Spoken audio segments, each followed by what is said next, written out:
Welcome to our exclusive interview with Liverpool and Senegalese superstar Sadio Mane. He invited me to his home on Merseyside, where he spoke openly and candidly about his career to date, including his journey from the streets of Africa to fulfilling his lifelong dream of becoming a Premier League footballer. I'm gonna be a football player, but I don't know how.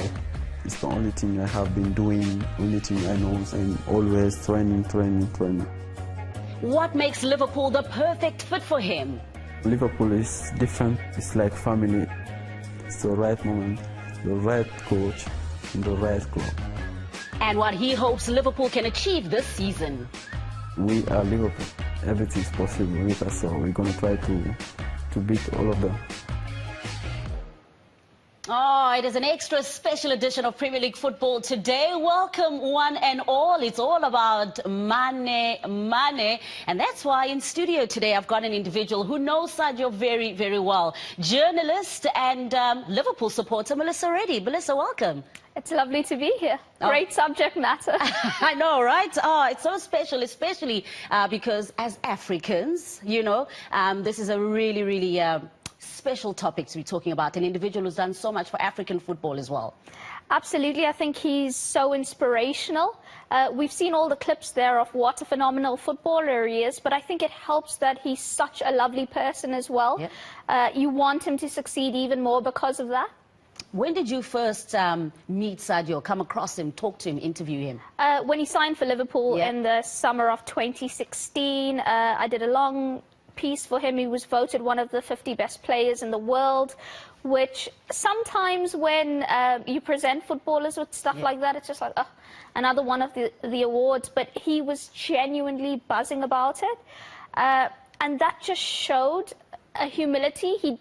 He was surprised that he was one of the 50 best players in the world, even though he'd been performing so well. And I think, you know, you will have known from your interview as well, he's so accessible and open and friendly and warm, that combine that with his brilliance on the pitch, and you know, I think he's not just one of the best players in the league, but definitely in the world. Yeah, very humble and very soft-spoken, but he's a completely different personality on the field of play. He really comes alive and quite ferocious, isn't he? Yeah, you know, with all the things I'm talking about, his niceness and the fact that he is so open and engaging. He has got steely determination as well. And I mean, you have to have that if you want to succeed, especially, you know, he came from a rural village in Senegal, in Bambali, where there was no football pitches or anything like that, played on the street, played wherever he could actually just kick a ball around. Had to leave home at 15 and go to Dakar against his parents' wishes, and ended up going to France without his parents knowing he was in France. He phoned them from there and they didn't want to believe him. So I think, you know, that determination that he had as a kid has never left him, which is why he's so explosive on the pitch. All right, well, we're going to build on that, actually, and let's hear from Sadio himself as he takes us back to those early days when he started out playing in the streets out in Senegal, and how he made the progression to now living his dream at Liverpool.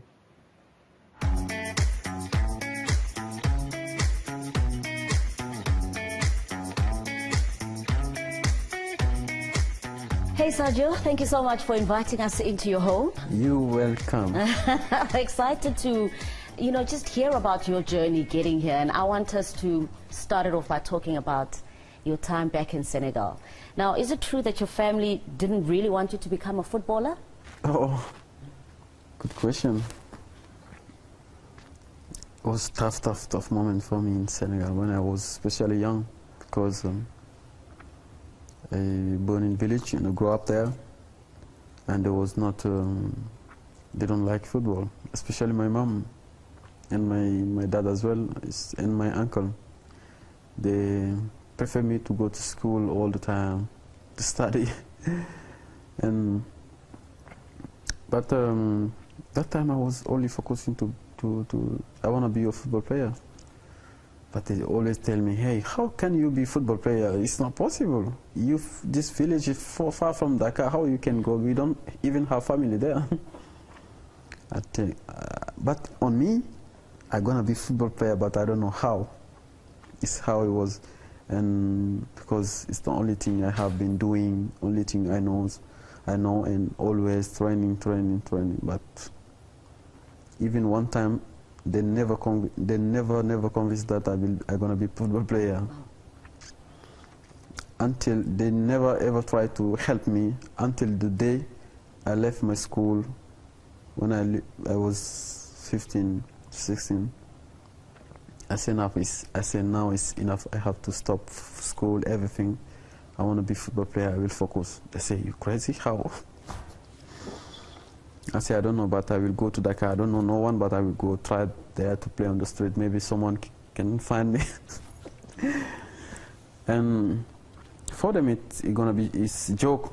But one day I pack all my luggage and I stop school and I go. Wow. I don't tell no one, but my best friend knows because I told him. And when this happened, 1 week, no one see me in the house. I'm not going to school. No one see me where I'm.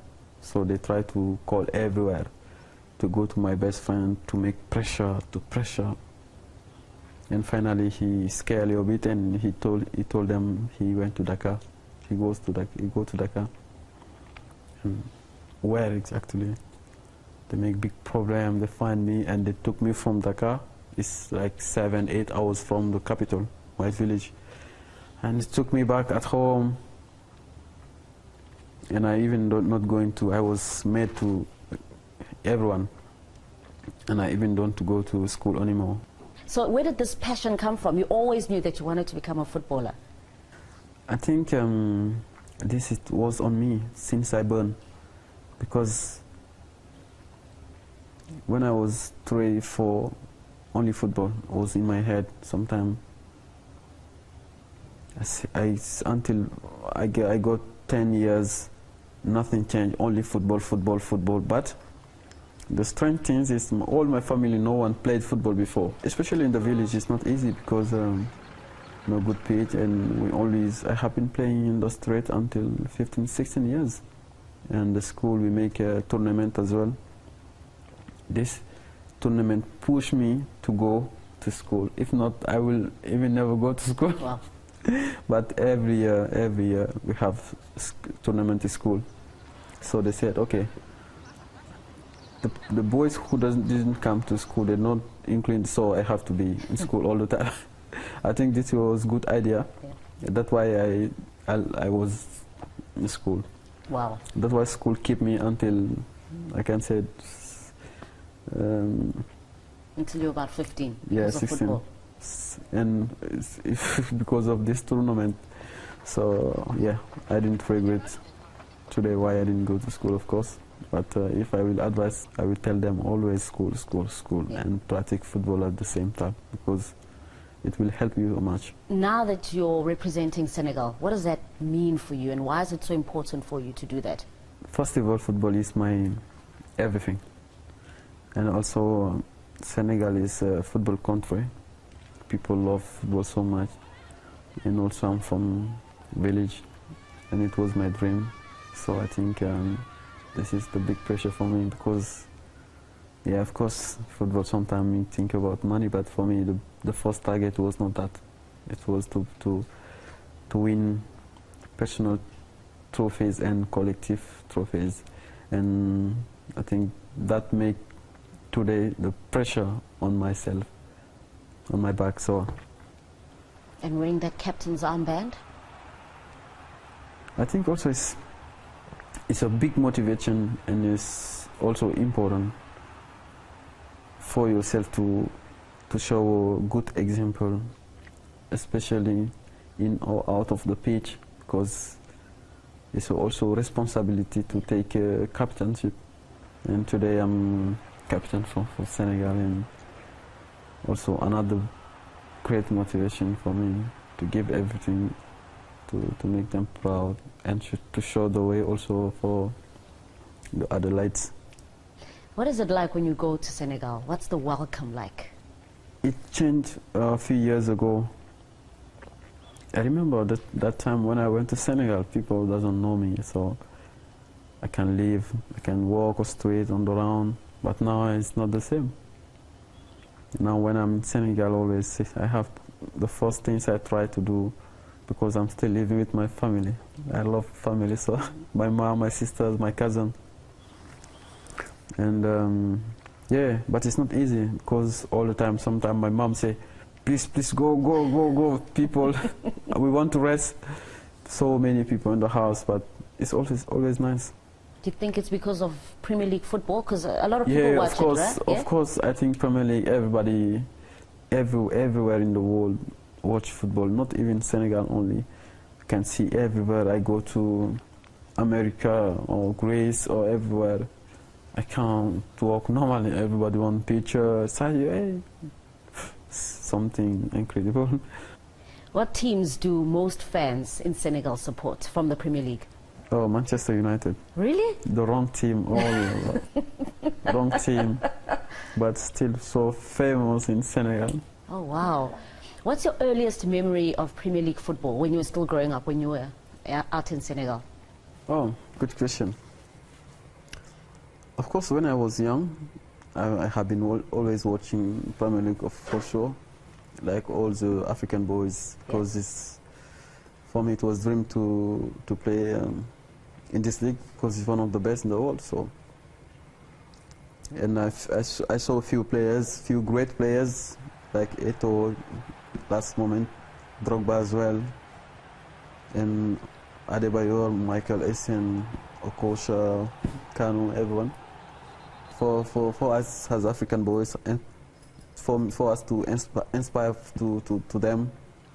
And finally, I can say the dream became true, and now we play in the best league in the world.